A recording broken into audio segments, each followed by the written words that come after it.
LeBron James is the greatest player to ever put a Miami Heat jersey on.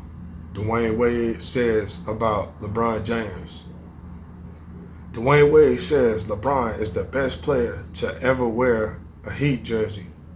I have the greatest body of work of anybody that's ever put a Miami Heat jersey on.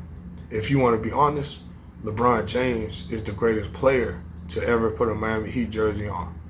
I'm the greatest player in the history of the Miami Heat for the body of work I had wearing that jersey, but I'm not the greatest player to ever put on a Miami Heat jersey. End quote. Yo, that's crazy for D Wade to come out and put that like that. That's crazy. And I want to say shout out to D Wade, shout out to Brian. I remember that run, man. I remember that run. I'm not gonna lie to you. I wasn't too enthused about that run because uh I'm a Spurs guy also, you know what I'm saying? So I'm a huge Spurs guy. My big brother's favorite basketball team was the Spurs. So just by that alone, I grew up watching the Spurs so much over the years. Uh I remember going to the old Alamo Dome in San Antonio back in '05, right after they won a championship. You know what I'm saying? That was crazy. But yeah, so uh, I remember LeBron's run with Miami.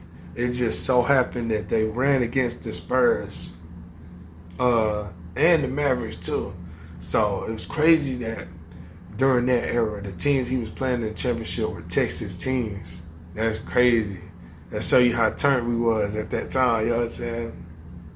But LeBron had a hell of a Miami run. Hell of a Miami run. I must admit, he was dominant. They were dominant, I must admit. And it sucks that D Wade and Chris Bosh started going through the health problems that they did. Because had they not did that, LeBron maybe could have stayed in Miami longer and had the dynasty run he really wanted. Then he could have came back to Cleveland right now. He didn't have to do this Lakers shit. But but LeBron ain't tripping on him. He did, he bought out. But anyway, so that stretch was a great stretch. Looking back on it, he was dominant. I'm gonna tell you right now. Back in those days, this was dominant prime LeBron and D Wade for the most part. Them boys were dominant like every way. Shooting, dunking, defense, passing. They played some of the highest level basketball, bro. And they took everybody out. They took out Boston, whatever. You know what I'm saying? They went to work, bro. They did their thing. But yeah, shout out to D Wade and Bron.